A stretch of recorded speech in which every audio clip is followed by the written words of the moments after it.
The Perseverance Award is awarded to a youth who has overcome adversity or an obstacle in their life. The nominee will take on challenges and demonstrate inner strength and perseverance. Kaylee Dalziel. Kaylee is the epitome of resilience. She was born with medical complications that she has overcome, has navigated school with severe attention deficit disorder, and has grown up not always knowing if there would be enough money that month for necessities. When Kaylee was young, her mom left an abusive relationship, and unfortunately Kaylee became the victim of abuse herself at the hands of someone she thought of as family. Kaylee found the strength to not only stand up and say something, but at the age of 14, asked for support to take her abuser to court.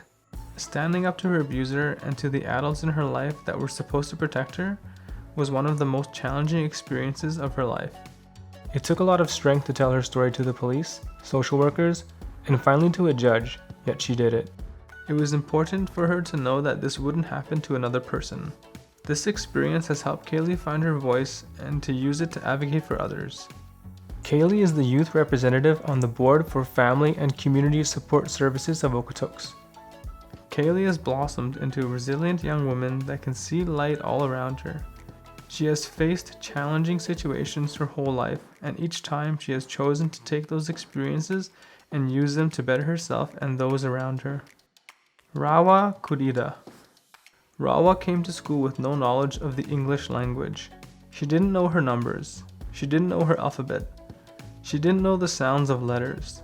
She didn't know how to read. She came to school in mid-October of last year and is learning voraciously. She is reading simple books and growing into a confident speaker. She is learning to write, and she plans to write her story one day.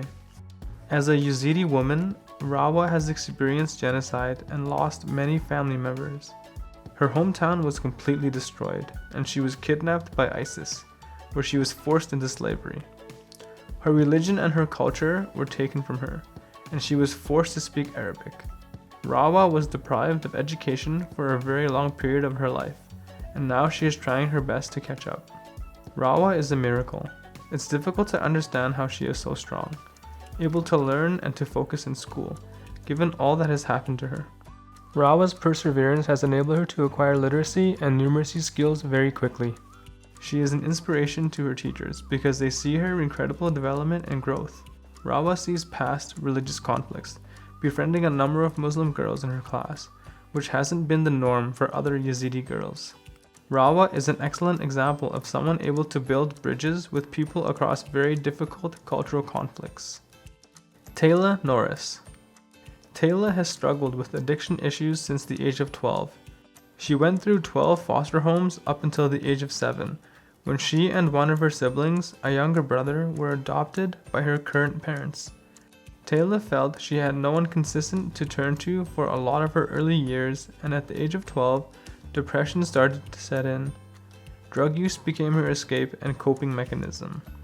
At the age of 16, Taylor eventually found her way to recovery at the Alberta Adolescent Recovery Center. She began to do the hard work of understanding herself, recognizing her strengths, and putting in the supports to help her physically and mentally. Today, Taylor has a healthy and positive relationship with her parents and her family. She has discovered her strengths and incorporates healthy coping strategies. She has realized that the peers who introduced her to drugs and alcohol were not her true friends, and she accepted her own personal responsibility in tackling her issues head-on. She takes the time to share her experiences with other youth who are struggling in the Alberta Adolescent Recovery Center program. Taylor has now completed all of her grade 11 academic requirements and has just started her grade 12 year, moving the goal of graduation even closer. Her willingness and openness to share her own struggles with others is inspirational.